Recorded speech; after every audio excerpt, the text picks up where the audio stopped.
Hey guys, tonight we embark on a slow, meandering journey across the vast, dusty stretches of the Silk Road. Picture the air thick with the scent of camel sweat and spices, your footsteps sinking into warm sand, and the distant silhouette of a lonely outpost shimmering like a mirage.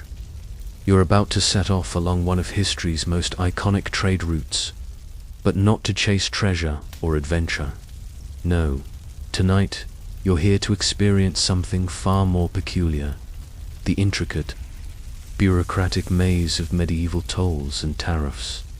It's going to be a long walk, filled with paperwork, suspicious guards, and the occasional bribe.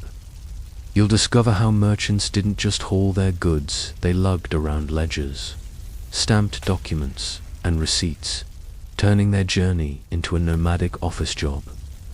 Honestly, you probably wouldn't survive a week of this without snapping.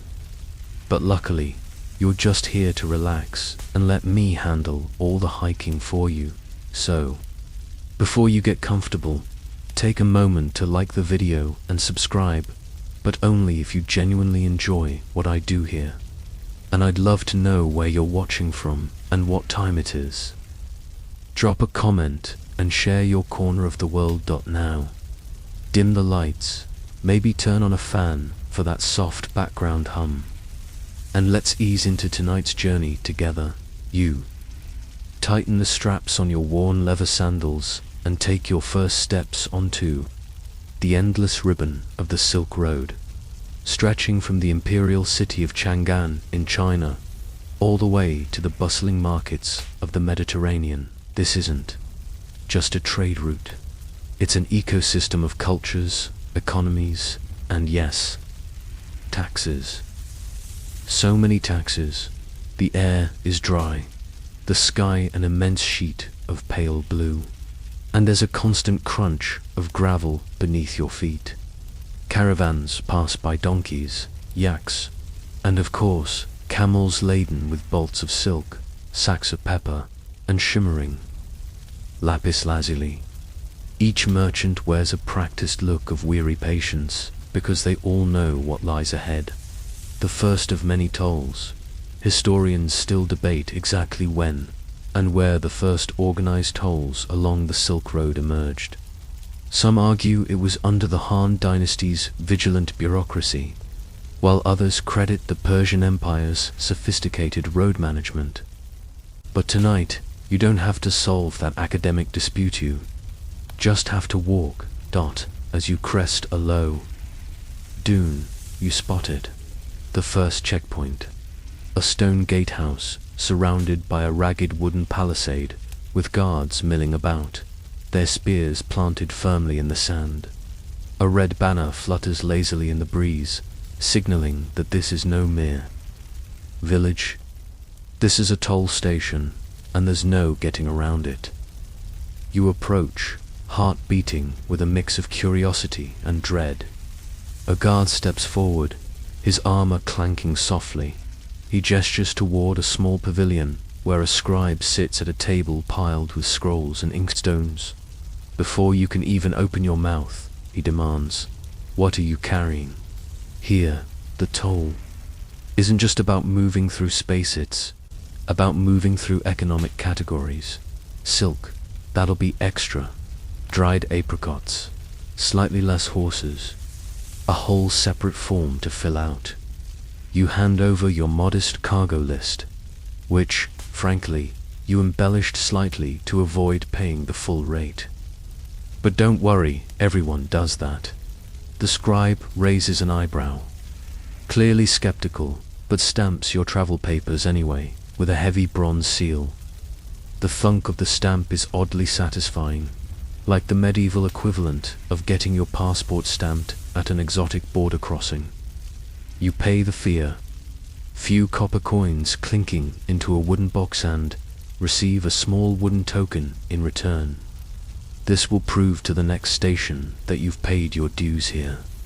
Lose it, and you'll either have to pay again, or sweet talk a notoriously humorless official. Neither option sounds appealing. As you step away from the checkpoint, you can't help but marvel at the efficiency of it all. Sure, it's inconvenient and slow, but this system keeps order along thousands of kilometers of trade routes, ensuring that local rulers, bandits, regional entrepreneurs, and imperial treasuries all get their cut. By now, the sun is high and the heat has a physical weight, like someone draping a wool blanket over your shoulders. You adjust your scarf, sip from your water skin, and keep moving, following the trail as it weaves through a rocky pass. Somewhere in the distance, a caravan bell jingles softly, its tone fading into the hot wind. And just like that, your journey through the complex web of Silk Road tolls has begun.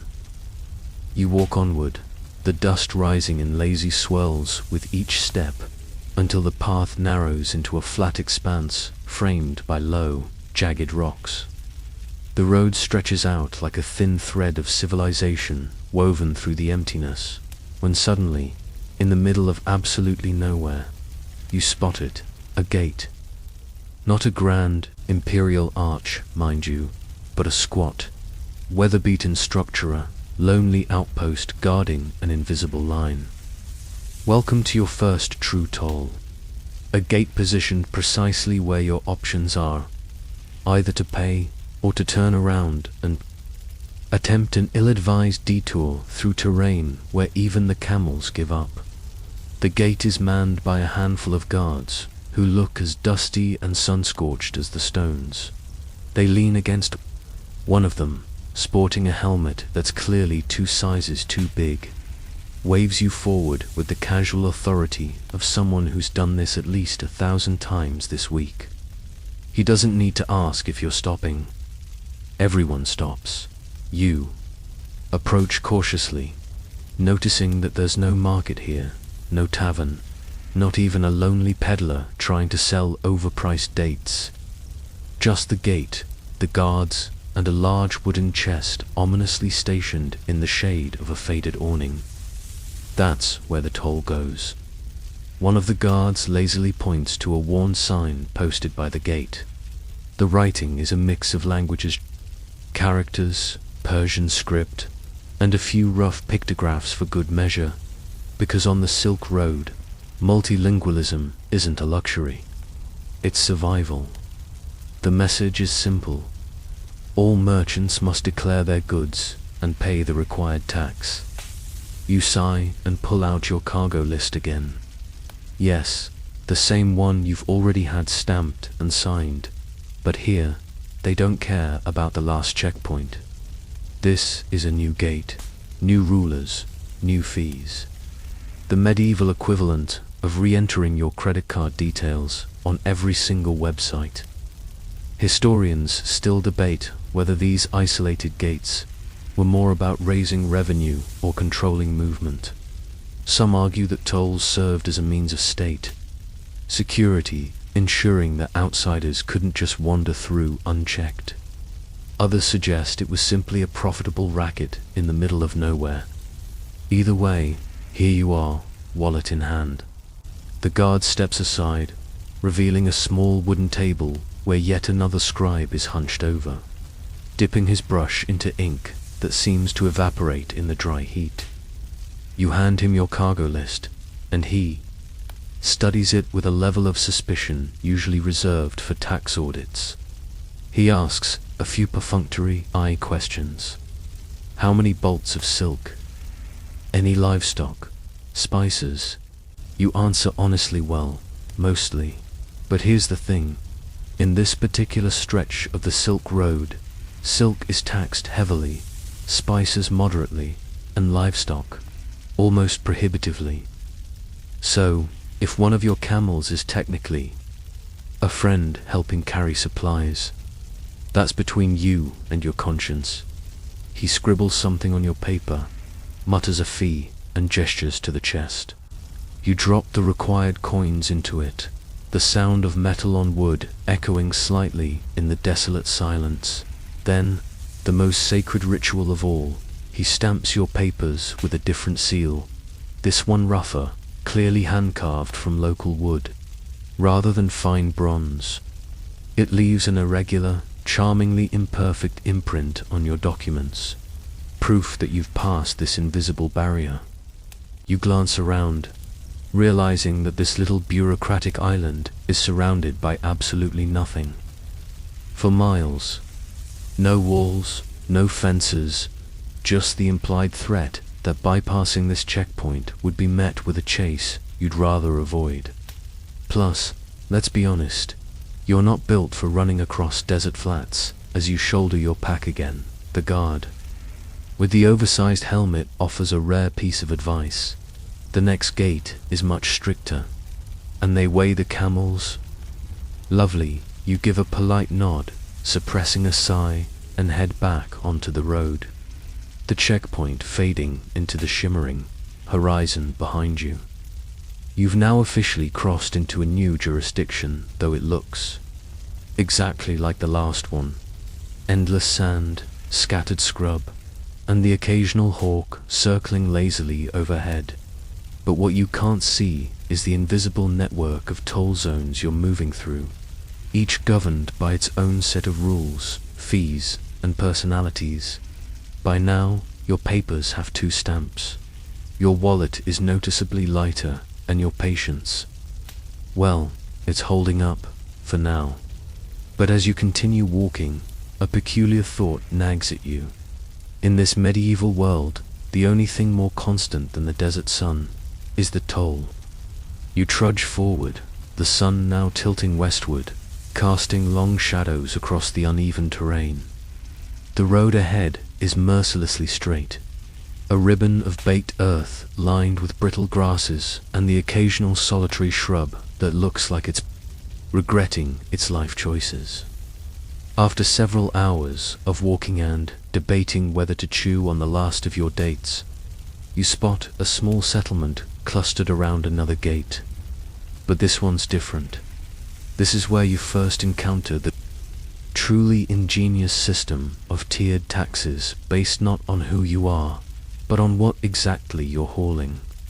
You're about to discover that, in medieval Silk Road economics, not all goods are created equal.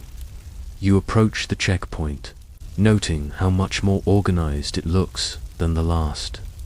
There's an actual canopy stretched out with some effort, providing blessed shade for both the merchants and the officials. Underneath it, a long table is set up with neat rows of weights, scales, and most ominously ledgers, thicker than your sleeping mat. One of the clerks greets you with a practiced half smile and gestures to your cargo. "Inspection," he says curtly, already reaching for a set of polished brass weights. You sigh, unlashing the bundles from your camel. It's tedious, but there's no avoiding it. Here, the tax is calculated by both weight and category. Silk, for instance, is so valuable and in such demand that it incurs one of the highest tariffs on the entire route. Your modest roll of silk cloth is carefully weighed, noted, and assessed. Ouch, then come your spices. A small sack of peppercorns, moderate tax, some dried apricots, surprisingly affordable. Historians still debate how exactly these categories were standardized or, if they were, at all. Some argue that officials followed imperial edicts setting fixed rates for certain goods. Others believe that, out here in the wild, it often came down to the mood of the clerk and how much he liked your face, in your case. The clerk is neutral mercifully so and proceeds to weigh your final item, a single jar of fermented yaks. Milk, a local delicacy that you're bringing along for reasons you're not entirely clear on. He waves it off. Personal supply, he mutters, moving on. You exhale with relief. At least you don't have to pay to carry your own bad taste. Once the weights are all recorded, the clerk begins the real ordeal, flipping through the ledger to find the corresponding rates. It's a process so slow and deliberate that you start to feel your eyelids droop. The pages, thick and stained from years of sweat and dust, contain line after line of tax regulations. For silk, so many coins per catty. For pepper, a slightly lower rate. For horses, well, that would require a whole separate inspection team. And yes, that is a real thing. Larger caravans sometimes carried livestock-specific ledgers, one for animals, one for goods, and sometimes even a third for miscellaneous objects, which historians still argue over. Was that third category for pets, art, embarrassing, personal items? No one knows for sure. The clerk finally tallies your total and scribbles it onto a slip of parchment, handing it to you with all the enthusiasm of someone who's done this every day of his adult life. You hand over the required coins, noting how your purse is starting to feel alarmingly thin. But the process isn't done yet. He produces a small metal punch and carefully marks your cargo tags, tiny, stamped tokens tied to your bundles that indicate they've been inspected and taxed. These tokens are your golden tickets, proof that you've paid and should not, under any circumstances, be taxed again for these items. At least, not until the next official decides otherwise. You look around at the other merchants waiting in line. A group of traders from Samarkand arguing quietly about the best route through the mountains. A pensive man from Persia rearranging bolts of cloth to make them look smaller, and a woman from the steppes carefully counting the legs of her prize goat, probably to avoid paying for an imaginary one. As you hoist your now legitimized cargo back onto your camel, you can't help but appreciate the absurd efficiency of it all. The Silk Road wasn't just a highway of cultures, it was a masterpiece of economic micromanagement. A living spreadsheet stretching across continents. You set off once more, your documents heavier with stamps, your camel heavier with grudging compliance, and your mind wondering just how many more times you'll be forced to play this game before your journey ends. But there's no time to dwell on that. The sun is sinking, the wind is picking up, and somewhere up ahead, another checkpoint surely awaits, armed with new forms, new fees, and possibly, if your luck holds, a clerk with a sense of humor. You continue along the winding path, the sun dipping closer to the horizon, staining the sky with streaks of amber and rose. The air cools just enough to remind you that the desert is never as simple as it looks, scorching by day, freezing by night. But as the breeze picks up and you start fantasizing about a warm bowl of something vaguely resembling soup, your reverie is interrupted by the sight of another checkpoint. This one is peculiar, not a gate, not a stone fort, but a mobile station. Bureaucracy on the move, parked beneath a crooked canopy made from patched-up fabrics, is what can only be described as an administrative caravan. A couple of wagons stacked high with scrolls, inkpots, and wooden chests. A team of clerks sits around a folding table, and, perhaps most impressively, there's even a portable ledger stand, precariously balanced on uneven wheels. You stare for a moment, both impressed and slightly horrified. It turns out that along some stretches of the Silk Road, where permanent stations were impractical due to shifting dunes or political instability, local rulers deployed these bureaucratic caravans, administrative units that literally traveled the trade routes to collect tolls and issue permits on the go. Historians still debate whether these mobile offices were an efficient solution to frontier logistics or just another elaborate way to fleece merchants before they could get too comfortable. Either way, you've stumbled right into one. One of the clerks waves you over, gesturing to a rickety stool that looks like it's seen better centuries. You sit down, placing your now well-worn cargo documents on the table. The clerk doesn't even glance up as he begins unrolling scrolls with the casual indifference of someone who's heard every merchant's sob story before breakfast.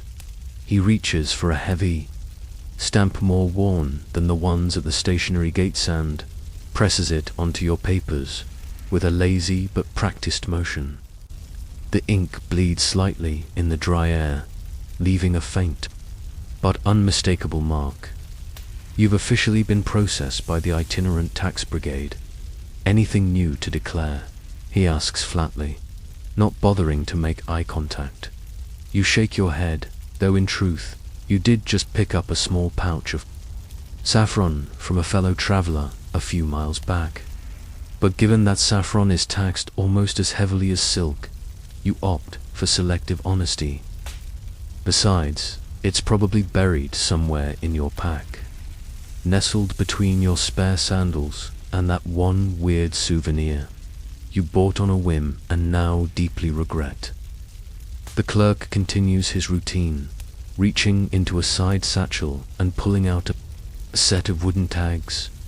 He begins meticulously punching small holes into them, a sort of medieval perforation system that denotes your goods have passed inspection here.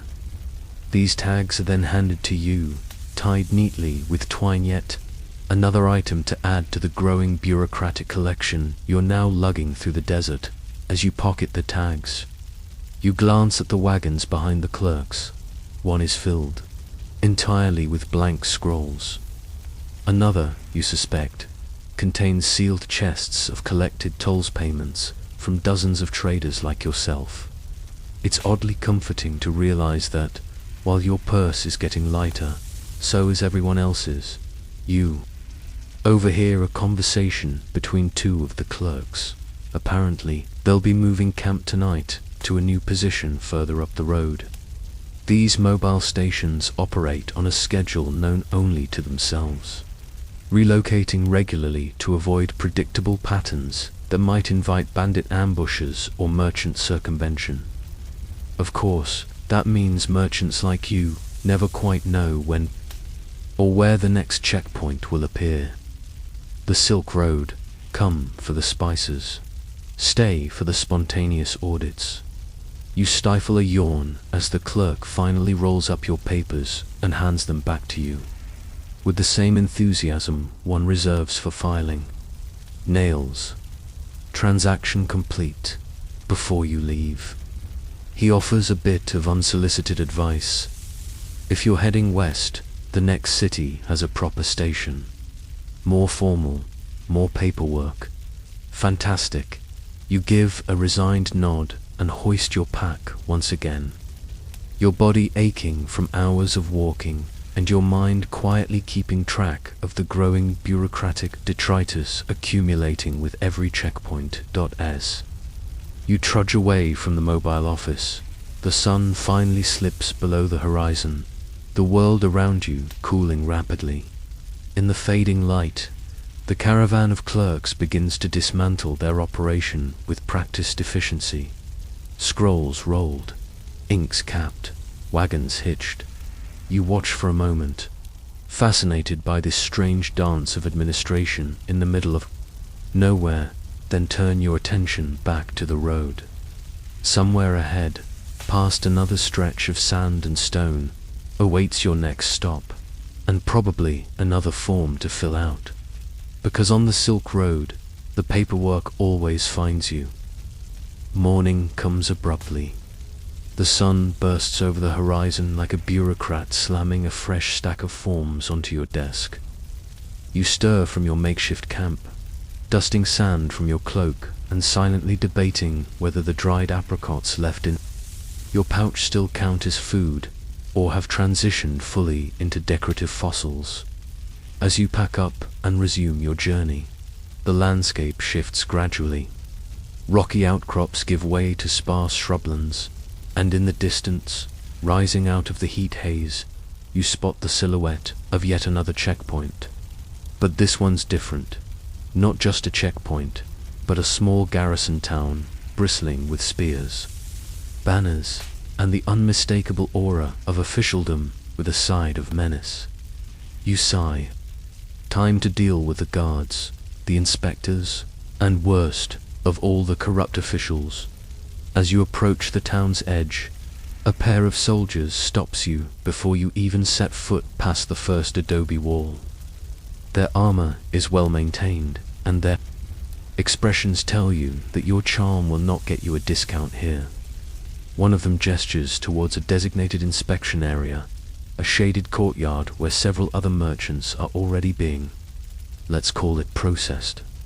A stern-looking inspector stands in the middle, arms crossed, overseeing a team of subordinates who poke, prod, and occasionally sniff various bundles of goods. One merchant is already arguing heatedly about the classification of his cargo. Is a ceramic teapot considered a utilitarian object or a luxury? The inspector smirks, clearly enjoying the power imbalance. Historians still debate how much corruption truly influenced the day-to-day function of these checkpoints. Some records suggest strict oversight and accountability. Others reveal a system riddled with personal favors, informal adjustments, and outright extortion. You, however, are about to experience the practical version. A junior inspector approaches you with a clipboard and an exaggerated sigh, the universal signal for "I'd rather be anywhere else." He demands your cargo manifest, flicks through it with barely concealed boredom, then points at your pack. Open it. You comply, pulling out the usual suspects: bolts of fabric, a few spices, a pair of sandals you're hoping to sell at a profit. He pokes around, lifts a jar of pickled plums with faint disgust, then sets it down. Unregistered goods, he declares, squinting at a bundle, you know. For a fact, has been inspected and stamped twice already.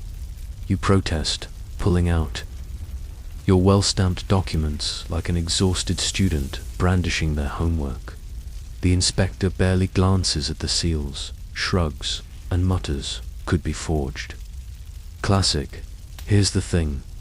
In situations like this, negotiation becomes an art form. You could demand to see a superior, insist on your rights, and perhaps even stage a small protest. But realistically, that would result in delays, additional inspections, and possibly a full inventory seizure. Instead, you employ the time-honored Silk Road tradition of the non-verbal transaction.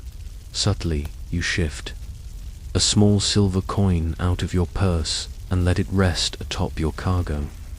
The inspector notices, of course, but says nothing. He closes your pack with a casual pat, stamps your documents with a flourish, and waves you on. Just like that, you're through. You glance around at the other merchants. Some are arguing, others negotiating, and a few clearly executing similar quiet transactions with various degrees of finesse. The unspoken rule here is simple: pay the expedited service fee or risk having your goods detained. Until next season's caravan, as you exit the courtyard, a different guard stops you again, not for another inspection, but to collect a municipal toll for entering the town proper. You dig out a few more coins, suppressing a groan. At this rate, your purse will be as empty as your stomach. But, finally, you're inside. The town itself is bustling, at least by frontier standards. There's a modest market square where traders hawk everything from rough wool cloaks to suspiciously bright dyes. A blacksmith's hammer rings out from a nearby alley, and somewhere, hidden behind the walls, a muezzin calls the faithful to prayer. You stop briefly to replenish your water and grab a piece of flatbread that tastes approximately as exciting as sandpaper. But your break is short-lived. This garrison town, like so many along the Silk Road, exists for one main purpose: to extract revenue from travelers, then push them back onto the road. There are even rumors, whispered by grizzled traders over tepid tea, that some inspectors here operate on quotas. You don't get paid unless you find something wrong, one old merchant tells you with a wry grin. Whether that's true or not, you're just glad your silver coin convinced your inspector to look elsewhere as you make your way through the western gate of the town, past yet another guard who eyes you with the weary suspicion of someone who's seen too many traders in one lifetime. You feel the familiar weight of your pack shift slightly. It's heavier with receipts, tags, and stamps, but lighter in coins. Another checkpoint survived. You step back onto the open road, the garrison shrinking behind you, its flags fluttering defiantly in the breeze. Ahead, the landscape stretches on open plains, distant mountains, and inevitably more officials, more fees, more chances to perfect your now flawless bureaucratic poker face. And as you walk, the question surfaces again. How many tolls does one journey really need? On the Silk Road, the answer is always one more. The road straightens as you leave the garrison behind, the chatter of merchants and clang of armor fading into the warm, pulsing silence of the open steppe. Your feet sink softly into the compacted earth, and you catch yourself sighing in rhythm with your camel's slow, deliberate pace. For a brief moment, you entertain the wild hope that the next leg of your journey might be free of interruptions. Then, in the distance, like a mirage assembling itself from the dust, you see it. A small town huddled around a massive wooden archway, crowned with colorful flags that snap sharply in the wind. A caravan ahead of you slows, resigned to the inevitable. You do the same. Welcome to one of the cities, Pedagio settlements that exist not for their own internal economies, but almost entirely to extract tolls from travelers like you. These places are perfectly positioned along key junctions of the Silk Road, forcing caravans to pass through them. There's no alternative route, no secret trail. The city itself is the checkpoint as you approach. A herald perched atop the gate's parapet calls down in a booming voice, announcing that all traders must report to the customs house before proceeding. You follow the line of weary merchants through the gate, marveling at how quickly the town's purpose becomes clear. Everything here is designed for two things: to collect money and to keep travelers just comfortable enough to stay the night and spend more. Historians still discuss whether these towns represent a sophisticated model of economic interdependence or a slightly more polite form of highway robbery. From your vantage point, it's hard to tell the difference. You pass stalls selling food outlets, say optimistic prices. A wizened man offers you a single boiled egg for the equivalent of 3 copper coins. An outrageous sum, even by silk road standards. But after days of travel and constant inspections, who can resist a hot meal? You cave, handing over the coins and receiving an egg that, frankly, tastes more of dust than sustenance. Refueled, you make your way to the customs house, a squat stone building with faded banners proclaiming allegiance to the local governor. Inside, the air is thick with the mingled scents of old parchment, wax, and the unmistakable tension of merchants hoping this inspection will be their last for a while. An official seated behind a desk larger than your entire tent motions for you to approach. Without a word, you present your cargo manifest, now creased and worn from so many previous encounters. The official studies it, then gestures for a pair of assistants to start inspecting your goods again. At this point, you could unpack everything blindfolded. You lay out the usual items: bolts of fabric, jars of spices, and that jar of fermented yak's milk that somehow still hasn't exploded. One assistant notes everything down meticulously, while the other retrieves a thin rod and begins prodding your bundles, presumably to check for hidden contraband, perhaps just for fun. After a thorough, if redundant examination, the official sets down his quill and informs you of the local toll. This one, he explains with the practiced cadence of someone who has delivered the same bad news 1,000 times, is not merely for the privilege of passing through, but also for contributing to the upkeep of the city's roads and defenses. You resist the urge to ask where exactly these defenses are, considering the town's walls are more symbolic than functional. Instead, you hand over the requested coins, watching them disappear into a lockbox so heavy it could probably double as a city gate. Then comes the part that makes your heart sink slightly: the mandatory overnight stay. In cities like this, the authorities insist that all merchants remain at least one night within their walls, ostensibly for rest and resupply, but more transparently to ensure you spend money at local inns, taverns, and of course, stables.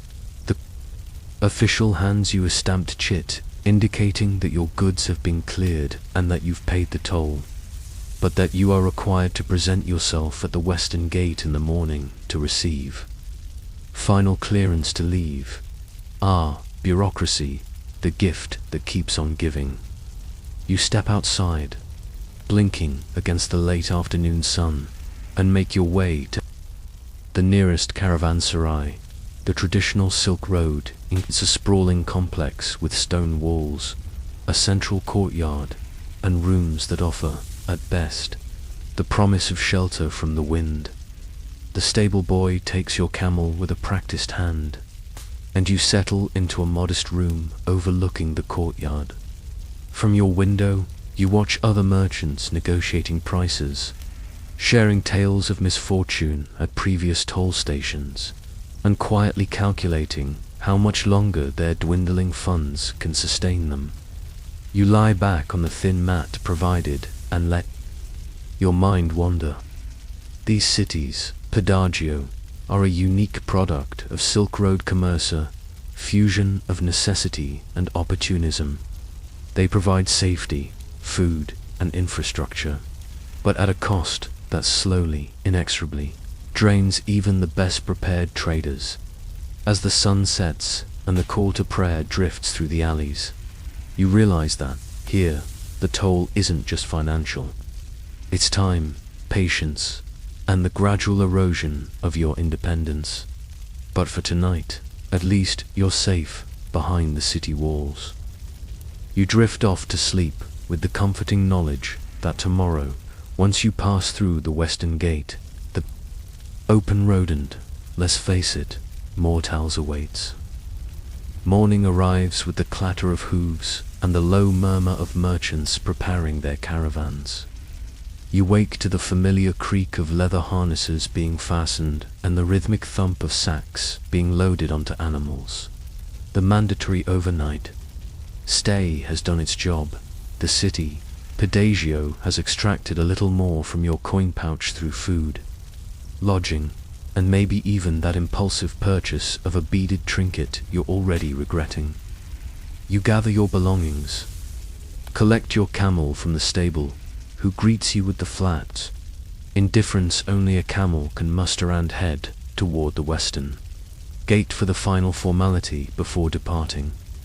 The gate official glances over your stamped chit, offers a grunt of approval, and waves you through with the world weariness of someone who's seen this exact transaction play out 5,000 times. And just like that, you're back on the open road. But you're not alone.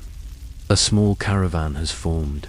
Traders, pilgrims, and a few armed mercenaries riding together for mutual benefit. You fall in step with them, and before long, a topic of conversation surfaces: security. Because out here, in the long, exposed stretches between settlements, merchants face not just the unrelenting monotony of the terrain, but also the very real threat of bandits. It's time to consider what every Silk Road trader eventually must: the cost of protection. A grizzled man riding a stout Mongolian pony sidles up next to you. His armor is mismatched but serviceable, and his sword, though nicked, looks well used. "You heading through the northern pass?" he asks. You nod cautiously. You'll want an escort. He's not wrong. In this particular region, caravans routinely pool resources to hire armed guards for the most dangerous stretches. It's not technically a toll, but let's be honest, it functions exactly like one.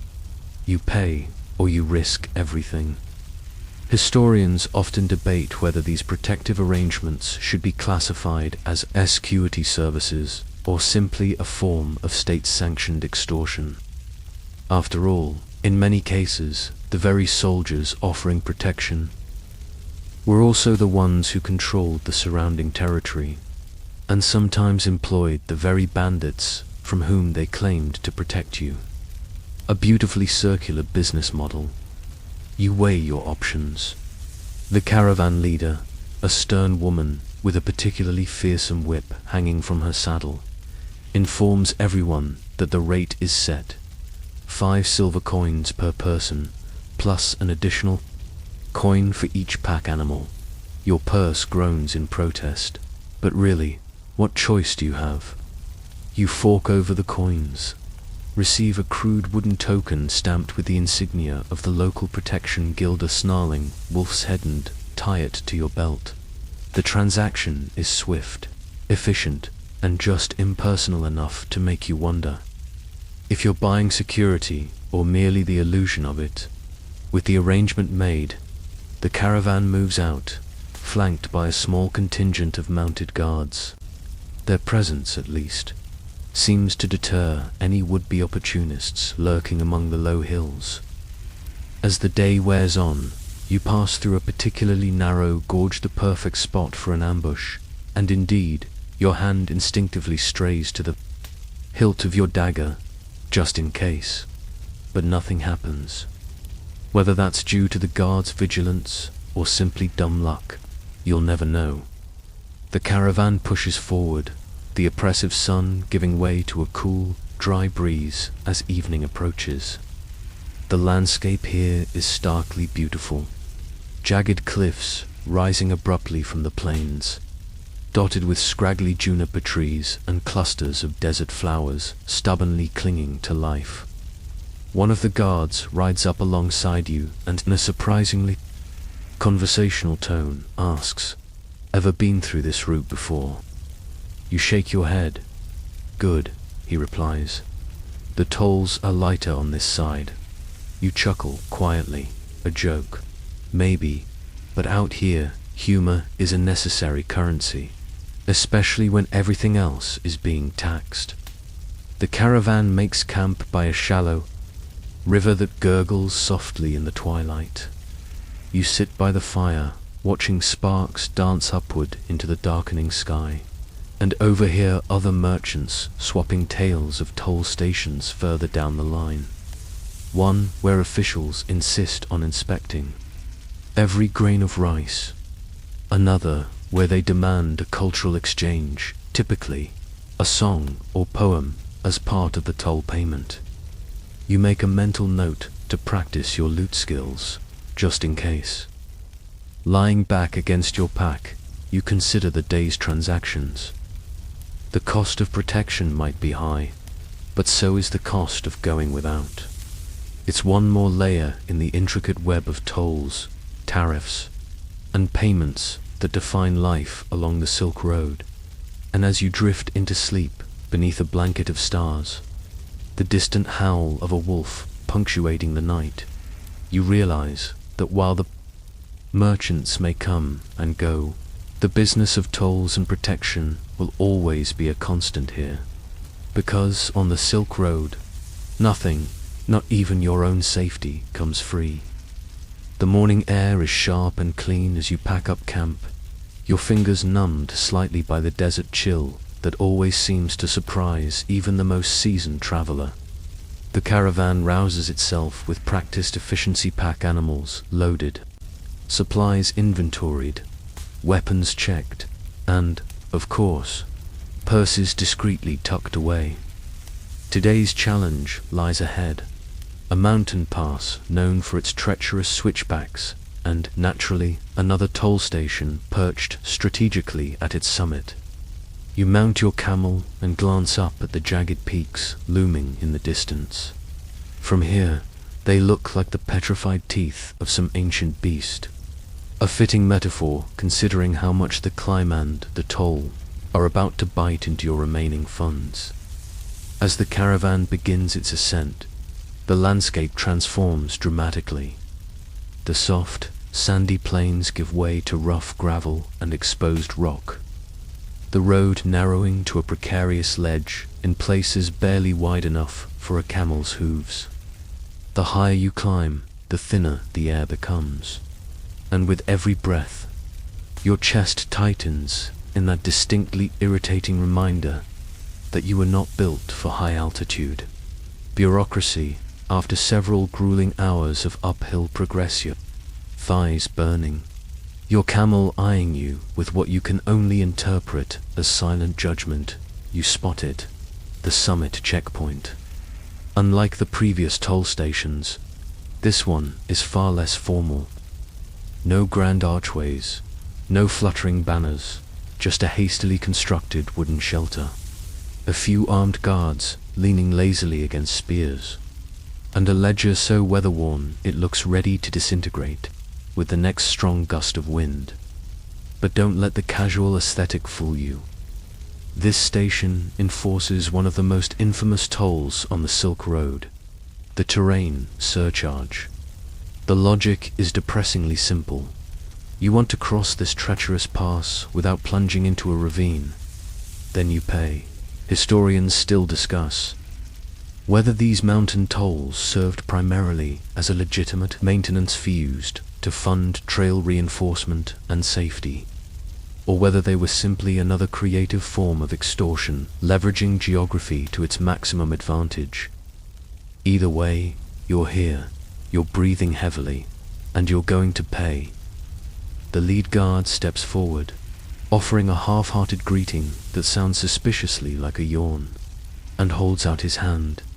You dig into your pouch, already knowing the rate: a coin for each pack animal and a small bonus fee for the privilege of using the safe path. Supposedly, there's an alternative, a winding goat trail skirting dangerously close to the cliff edge. But no sane person chooses that. Well, unless they're particularly short on funds or unreasonably confident in their mountain goat impersonation skills. You pay without argument and receive a rough wooden token carved with the image of a mountain. It's your proof of payment, and more importantly, your free pass to avoid being chased down the mountain by local enforcers. As your caravan files past the checkpoint, one of the guards offers a final, cheerful warning: watch your step. And your packs? Ah yes, the timeless Silk Road, farewell. You press onward, leading your camel carefully along the narrow trail etched into the mountainside. The view is, admittedly, spectacular. Jagged peaks dusted with snow, valleys plunging dramatically below, and, far in the distance, a faint ribbon of green hinting at the next oasis town. But every step is a reminder that this section of the journey costs more than just money, yet exacts a physical toll as well. The pack animals strain against the incline, their labored breathing forming little clouds in the crisp mountain air. Several merchants dismount entirely, preferring to walk rather than risk being thrown off balance by a skittish camel navigating the uneven terrain. You pause briefly at a narrow switchback to catch your breath, leaning against a sun-warmed rock and gazing back down at the road you've just climbed. From this vantage point, you can almost trace the faint, dusty line all the way to the checkpoint below her. reminder of how far you've come, and how much further you still have to go. A fellow traveler young man from Kashgar leans beside you and grins. Every time I make this climb, he says, I wonder if it's worth it. You chuckle softly and reply, and every time we pay the toll anyway. The two of you share a knowing laugh before rejoining the caravan. As the day wears on, you crest the highest point of the pass. The air is thinner, colder, and sharper, but there's also a sense of accomplishment. You've navigated one of the Silk Road's most notorious natural barriers and paid yet another toll to do so.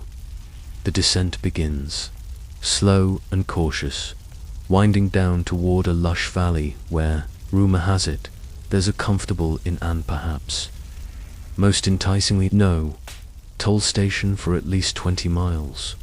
You can hardly believe your luck, with the sun dipping low and casting long shadows across the rocky slopes. You press on, comforted by the thought of flat ground, warm food, and, for once, a brief reprieve from the ever-present demands of Silk Road bureaucracy. But as you descend, you also know better than to get too comfortable. Because if this journey has taught you anything, it's that no matter how high you climb or how far you travel, there's always another toll waiting just around the next bend. The valley opens before you in a graceful sweep of green, a rare and welcome sight after days of relentless dust and stone. Date palms cluster around a glistening stream, their fronds rustling softly in the late afternoon breeze. For a moment, you consider the possibility that you've finally escaped the constant cycle of inspections, payments, and stamps. Then you spot it, nestled serenely at the valley's center. Surrounded by a low stone wall and a few modest shrines, is a small temple complex. Colorful prayer flags flutter from poles, and the faint sound of bells drifts through the air. Harmonizing with birdsong and the trickle of water, the caravan slows instinctively. You already know what this means. It's not a checkpoint in the traditional sense, no guards with spears, no scribes hunched over ledgers, but make no mistake, this is a pédagogue religiosa. You dismount and join the others in walking toward the largest of the shrines, where a group of monks dressed in simple robes waits patiently. Their faces are calm, their smiles gentle, their hands extended, in welcome, of course, but also for donations. Historians still debate the nature of these religious tolls. Some argue they were voluntary offerings, given freely out of respect for local customs and the gods who, according to belief, safeguarded travelers on these perilous roads. Others suggest that such offerings were, in practice, just as obligatory as any imperial tax, especially when refusal risked being seen as a sacrilegious affront, or worse, as tempting fate. You shuffle forward in line as each merchant makes their contribution. Some offer coins, others food or small trinkets from their homeland. One trader produces an exquisitely carved figurine, which the lead monk accepts with a serene nod before murmuring a blessing. When it's your turn, you dig into your pouch, fingers brushing against the now familiar combination of toll tokens, stamped permits, and increasingly sparse coins. You produce a modest offering, 3 small bronze pieces, and place them into the carved wooden bowl held by the monk. He smiles softly, offers a brief benediction in a language you don't fully understand, and then does something unexpected. He ties a thin, red string around your wrist. It's a blessing for safe passage, a symbolic protection to accompany you on your travels. You glance around and notice that many of the other merchants wear similar tokens, bracelets, amulets, or strips of clothage, marking them as participants in this quiet tradition. As you step aside, you can't help but reflect on how this toll is different from the others.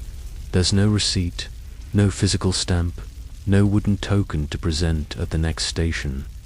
Instead, you walk away with something more ephemeral, a small act of spiritual insurance, a gesture that may offer genuine comfort, or at least provide a conversation starter at the next caravan campfire. You linger briefly at the edge of the shrine, taking in the tranquil scene, monks tending to the gardens, travelers offering prayers or simply resting in the shade, and a few children chasing each other around a worn stone pillar that, according to local legend, marks the spot where an ancient trader once hid a stash of gold and was never seen again. A fellow merchant leans over and whispers with a wry grin, "The only place on the Silk Road where they take your money and you say thank you." You chuckle quietly, then gather your things and return to the caravan. You resume your journey, now marked by the red thread on your wrist. You feel a subtle shift in your mood. This toll, unlike the others, didn't sting.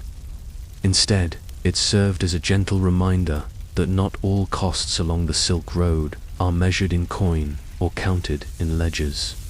Some are measured in ritual, in shared human practices that transcend language and culture, quietly weaving a thread of connection between strangers passing each other in a vast and indifferent landscape.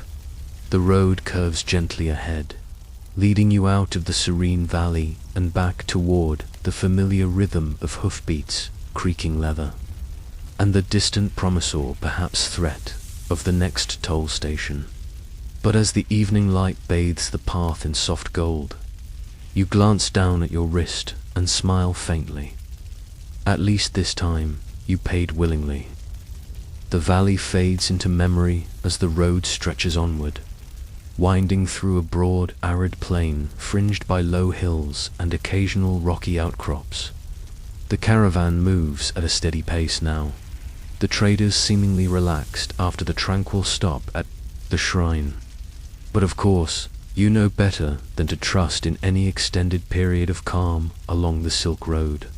And sure enough, as the midday sun hangs directly overhead, casting harsh shadows beneath your camel's hooves, the trail angles toward a narrow pass.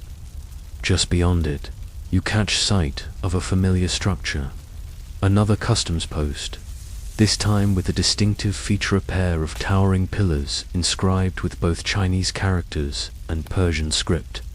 This checkpoint is part of a relatively new initiative by the regional authorities, an attempt to standardize the chaotic network of tolls that merchants have long grumbled about. The theory is simple: set fixed rates for goods, standardize the paperwork, and reduce the opportunities for, let's say, creative interpretations of tax codes by local officials. Historians still argue about how effective these reforms truly were. Some claim that imperial decrees brought a new era of consistency and fairness to Silk Road commerce. Others point out that, in practice, many local rulers simply ignored such edicts, preferring the old system of whatever we can get away with. You'll soon find out which camp this checkpoint belongs to. As you approach the gates, you're impressed to see that the guards wear crisp uniforms bearing the emblem of the regional governor. A scribe seated at a stone table beneath a canopy looks up as you hand over your now thoroughly worn cargo manifest. He examines your documents with a critical eye, tracing the series of stamps, seals, and perforated tags that by now form an almost artistic collage of bureaucratic survival. Then he nods approvingly. "Ah, very good," he says, reaching for a pre-carved wooden stamp that denotes passage through this standardized station. Finally, some predictability. But before you get too comfortable, he adds, "now, the inspection." Of course, you begin unpacking your cargo once more, this time with a resigned efficiency born of practice. The scribe's assistant methodically checks each item against the manifest. Silk bolts, present. Spices, present. That stubborn jar of fermented yak's milk, still inexplicably present, though at this point you're considering donating it to the next passing monastery. The inspection complete. The scribe references a rate chart affixed to the pillar beside his table. It's an impressive piece of standardization categories neatly laid out. Amounts fixed, no haggling allowed. Silk, 4 silver coins per bolt. Pepper, 2 silver coins per sack. Livestock, 6 silver coins per head. You breathe a small sigh of relief. The rates here are high, yes, but at least they are transparent. No shifty-eyed inspector inventing a special handling fee, or demanding payment in obscure local currencies.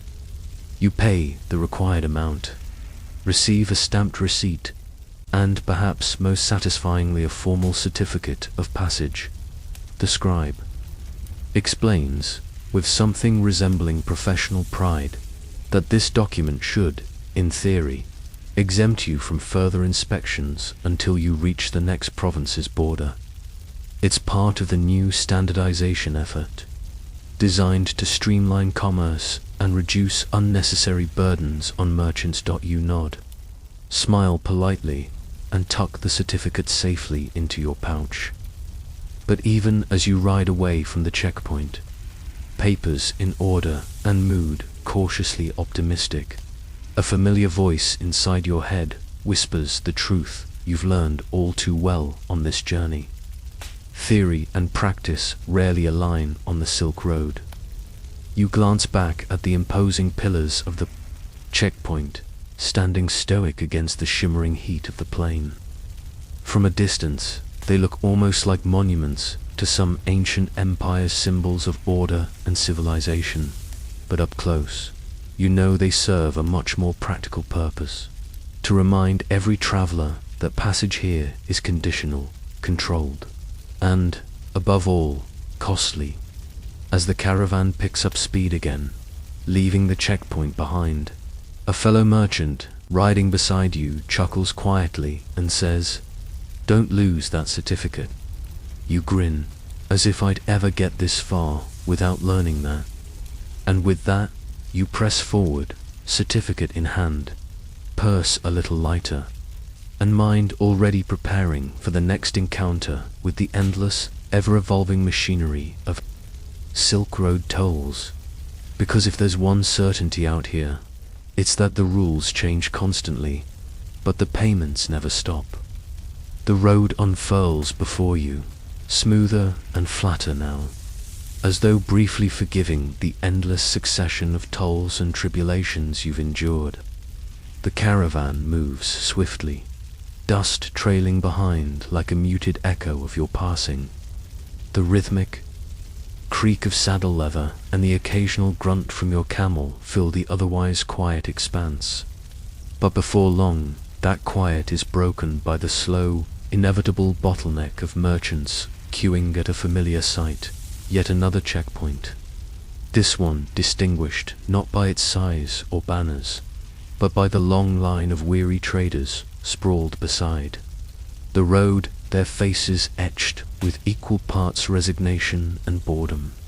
You inch closer, soon realizing the unique nature of this stop. It's a timing toll.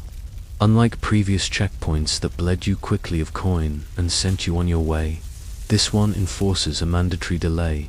Why? Because authorities here have cleverly deduced that staggering caravans reduces traffic congestion through the upcoming narrow mountain pass, prevents overgrazing at nearby watering holes, and, let's be honest, provides yet another opportunity to sell refreshments, stabling services, and, of course, toll tokens. Historians still debate whether such enforced delays genuinely served ecological and safety purposes, or whether they were just an opportunistic scheme to squeeze a few extra coins from exhausted merchants. The answer as with everything on the Silk Road, is likely a little of both. You dismount and shuffle toward the small wooden booth perched at the side of the road, where an official sits casually flipping through a ledger, looking up only to issue brief, perfunctory instructions. "Arrival time," he asks. You glance at the small sundial affixed to a post near the booth. It's a little past noon. Proceed to holding Area 3. The official drones, marking your name and caravan on a wax tablet and handing you a paddle-shaped token painted with the number 3. In fading red ink, you trudge toward the designated holding area, a dusty enclosure ringed with low stone walls and, mercifully, shaded by a grove of acacia trees. Dozens of other merchants are already lounging there, some napping against their packs, others playing dice or sipping tepid tea. You sit beside a trader from Samarkand who, noticing your exasperated expression, shrugs and says, "Could be worse. I once waited here 3 days because a goat caravan had priority."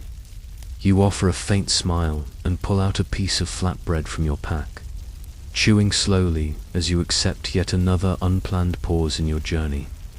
Time stretches in these holding areas, each hour measured not by progress made, but by the lengthening shadows of the trees and the gradual depletion of your provisions.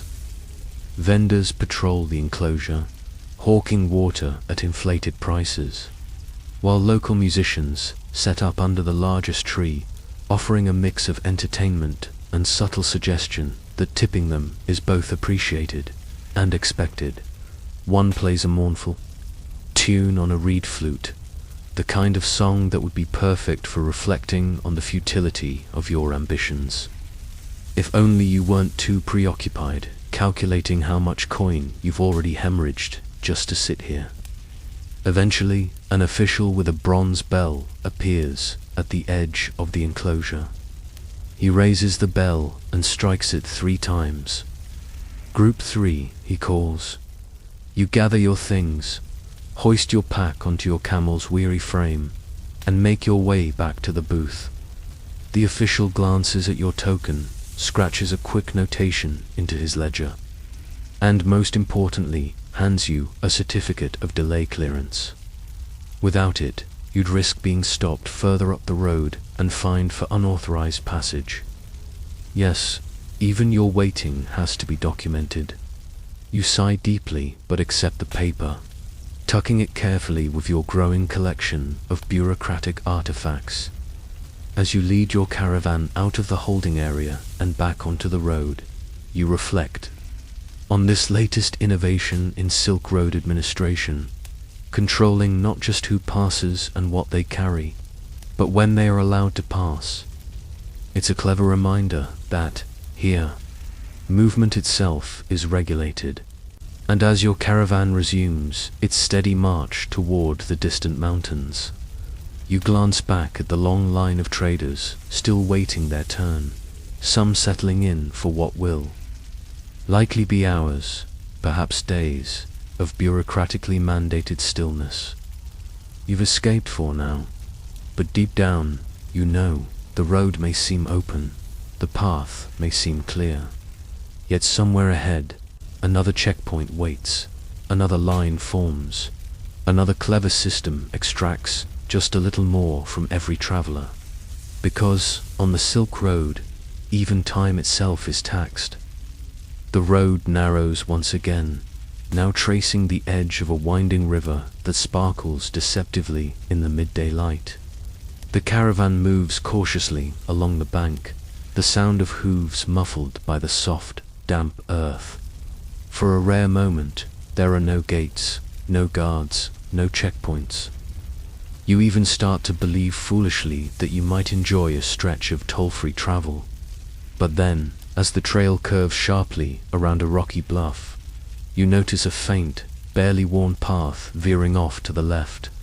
A few merchants in your caravan exchange knowing glances, and before you can even ask, one leans toward you and says with a smirk, "Shortcut." no toll. The words hit you like a shot of adrenaline. Could it be a way to bypass the next checkpoint entirely? The official route continues upriver, but this faint side trail cuts directly across a small ridge and rejoins the main road several miles ahead, allegedly beyond the jurisdiction of the next toll station. You weigh the options quickly. The shortcut is riskier. It's narrower, rougher, and unpatrolled. But it also means avoiding both another inspection and another payment. Historians frequently debate the prevalence and reliability of these alternate routes, known in some records as shadow paths. Some scholars argue they were essential survival strategies for smaller traders trying to eke out a profit in a heavily taxed world. Others suggest they were dangerous gambles, often leading to bandit ambushes or treacherous terrain. For you, in this moment, the temptation proves too strong. You signal to a few others and steer your camel toward the shadow path, breaking away from the main caravan.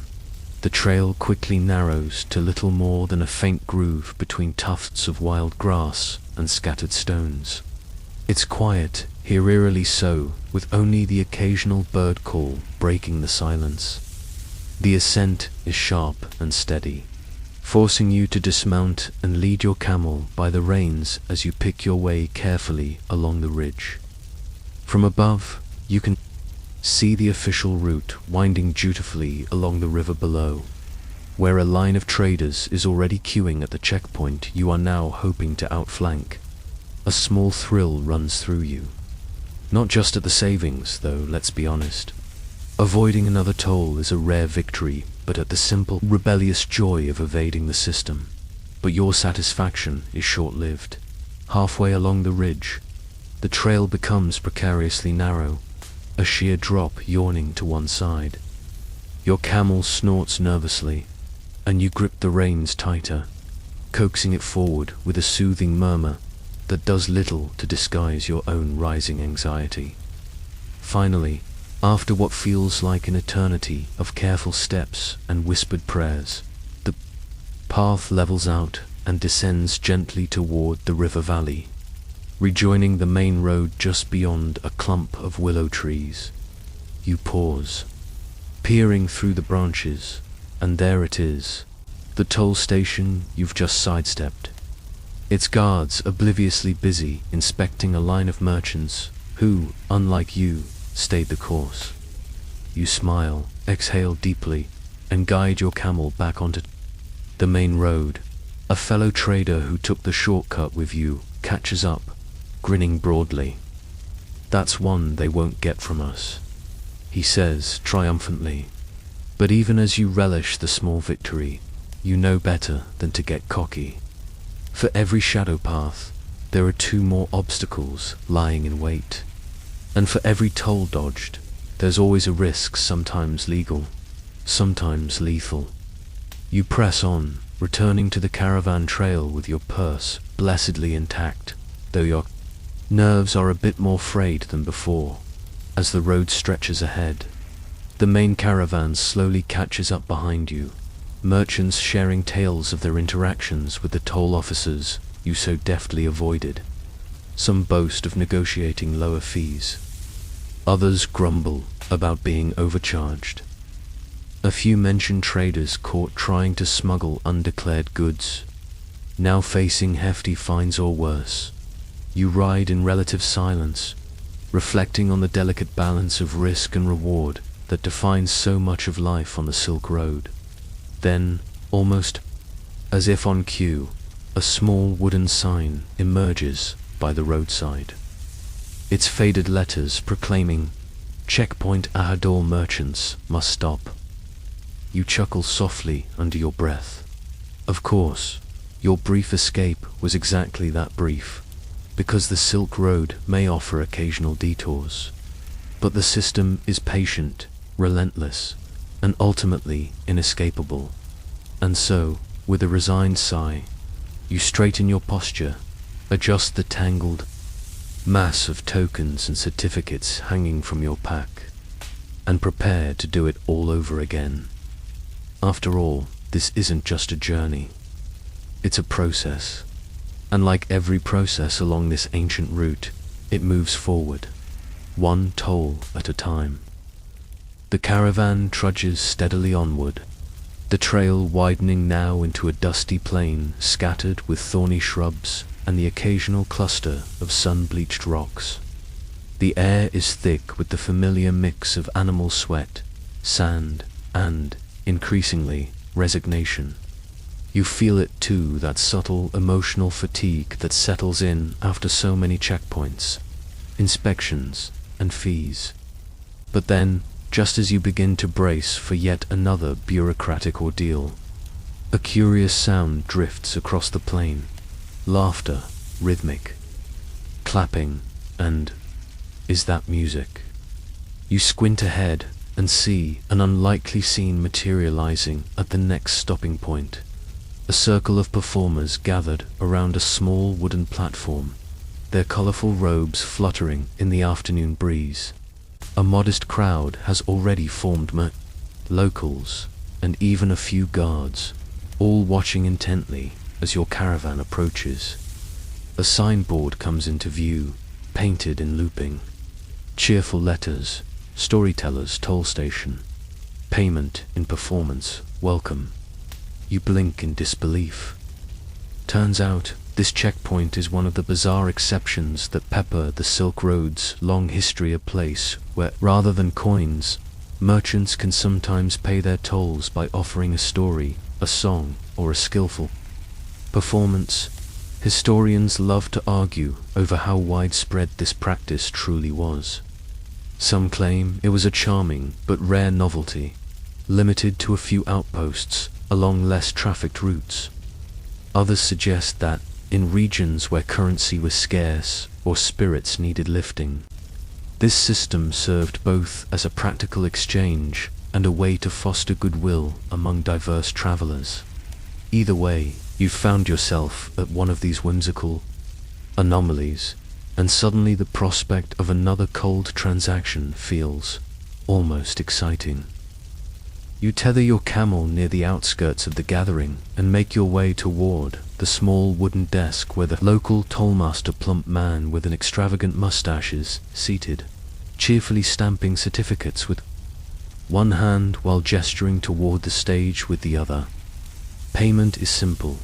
He calls out to the crowd. A coin, or a contribution of culture. A merchant ahead of you elects to pay the traditional way, dropping 2 silver coins into the collection box and moving on with a polite nod. But then a woman, dressed in layered silks and sporting a lute strapped across her back, steps up onto the platform. The crowd hushes as she begins to play a soft, haunting melody that floats effortlessly over the plain, her fingers moving deftly across the strings. You watch, mesmerized, as even the most hardened guards pause to listen. When she finishes, the tollmaster claps enthusiastically, stamps her travel documents, and waves her onward without collecting a single coin. It's now your turn. You approach the tollmaster, who arches a brow and gestures grandly. So, coin or contribution? You glance at your purstaner, then Everand, then at the crowd. A small smile creeps across your face.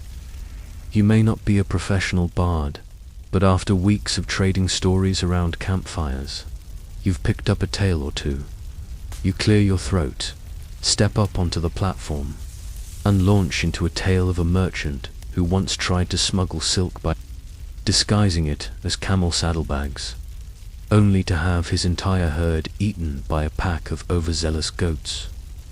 The crowd erupts in laughter at the absurdity of the ending, and even the tollmaster wipes a tear from his eye. Marvelous, he declares, stamping your documents with a dramatic flourish. No fee required. You step down from the platform, heart lightened, and retrieve your camel. who remains wholly unimpressed by your theatrical prowess as you rejoin the caravan and continue along the road. You can't help but marvel at the unexpected charm of this toll station.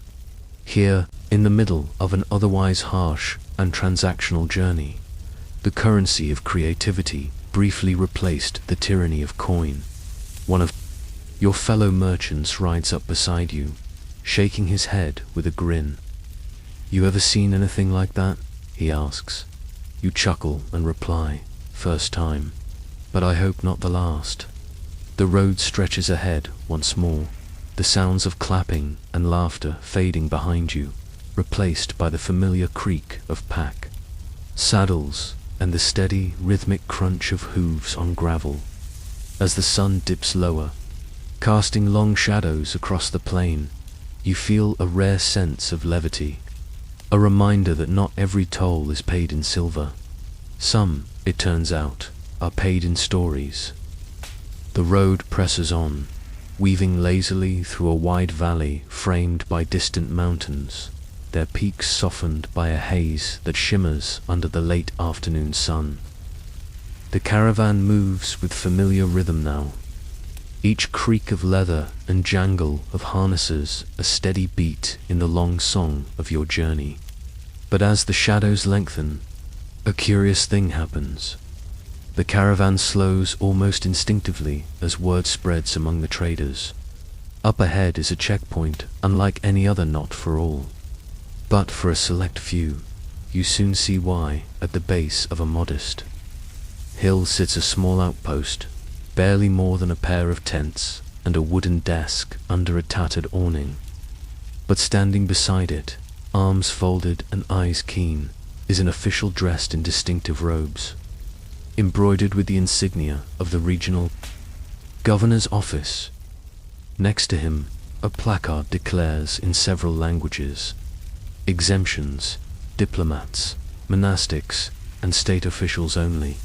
Welcome to the checkpoint. You don't have to stop at Nalesia important. Historians often highlight these exemption privileges as a key feature of Silk Road regulation. Certain travelers, imperial envoys, monastic pilgrims, and sometimes the occasional noble on a mission of great cultural significance were spared from the tolls that burdened ordinary merchants like yourself. Some scholars argue these exemptions were essential to maintaining diplomatic relations and religious exchange across empires. Others point out that they also conveniently reinforced hierarchies of power and privilege, ensuring that those at the top of society's pyramid glided smoothly through the same gates where the rest of you were halted, searched, and taxed. You pull your camel to a gentle stop as the caravan's lead merchant negotiates with the official at the checkpoint. As expected, he produces the standard documents: cargo manifest, travel permits, tax receipts, and is promptly directed to the waiting area for full inspection and toll payment. But then, just ahead of you, a small procession arrives. 3 monks, dressed in simple saffron robes, their heads shaved, their belongings minimal. They approach the checkpoint without hesitation, nod politely to the official, and, without breaking stride, are waved straight through. No inspection, no toll, no delay. You watch them disappear down the road, their bare feet barely stirring.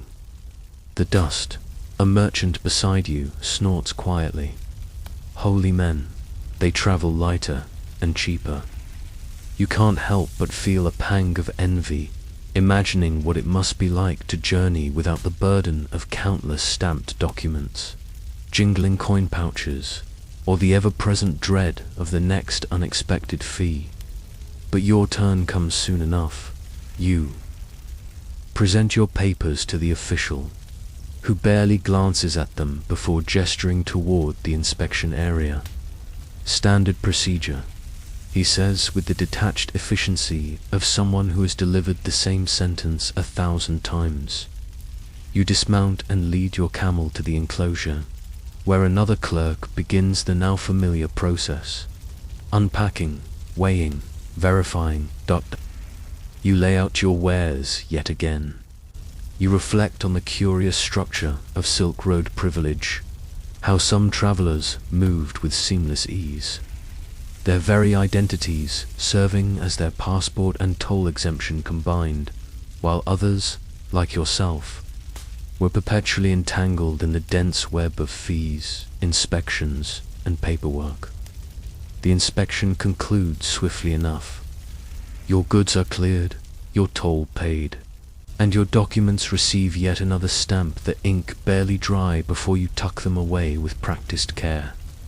You mount your camel, falling back into the rhythm of the road, but not without a final glance at the empty path ahead, where the monks are now little more than silhouettes in the gathering dusk.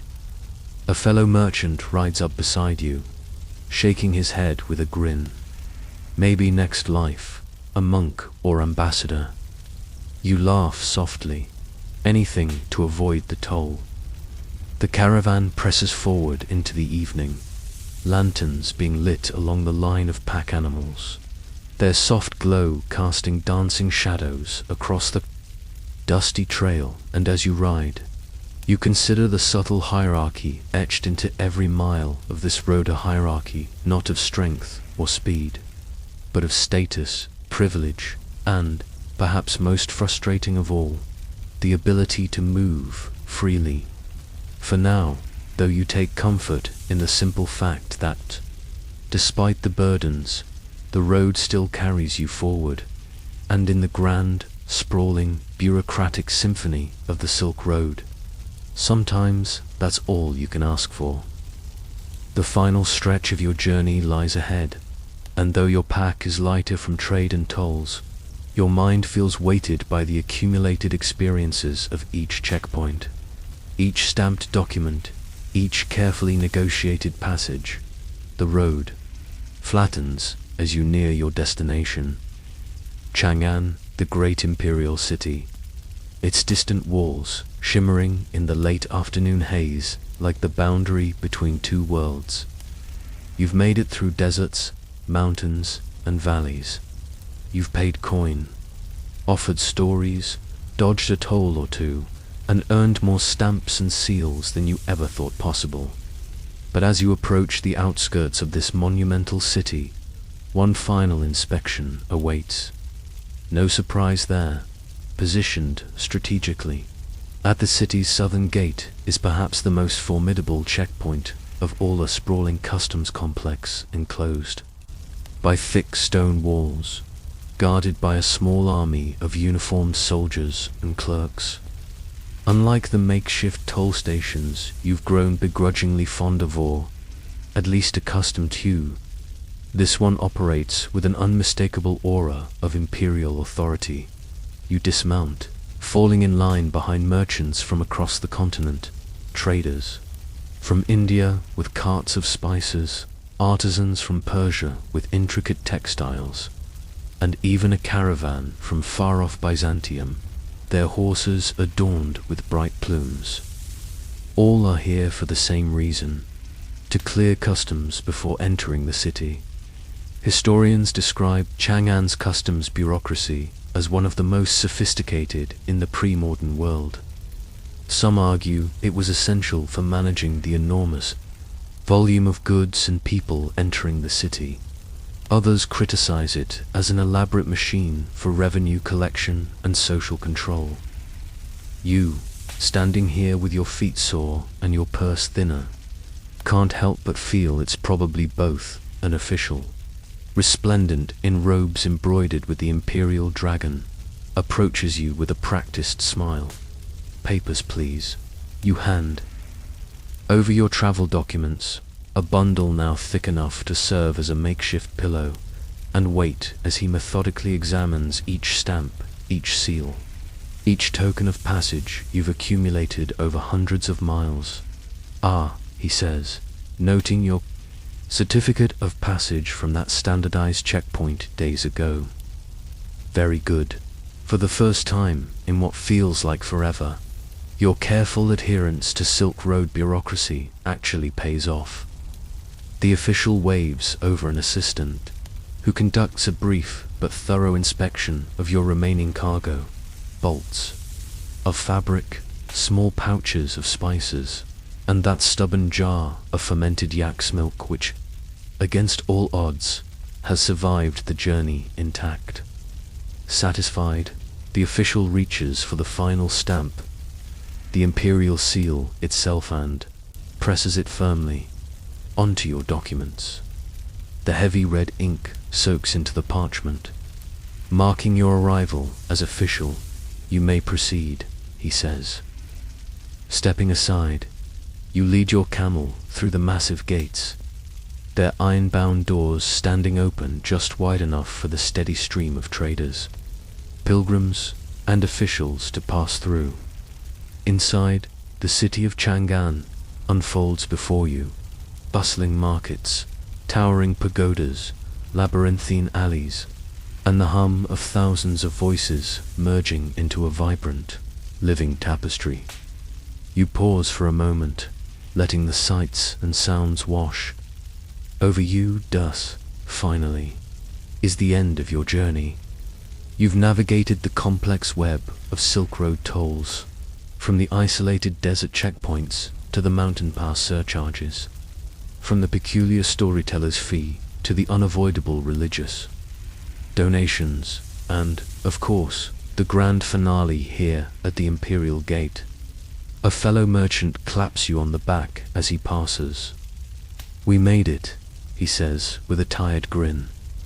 You return the smile, and together, you guide your animals toward the central market, ready to sell, trade, or simply marvel at the goods from all corners of the known world. But as you walk through the crowded streets, a quiet thought lingers at the back of your mind. This was never just about trade. It was about learning to navigate the elaborate dance of regulation, obligation, and negotiation that defines movement along the Silk Road. A reminder that, in this world, as in life, every passage has its price, and yet, here you are, weary, poorer in coin, but infinitely richer in stories, experience, and the hard-earned wisdom that, no matter how intricate the toll system may be, there's always a way through.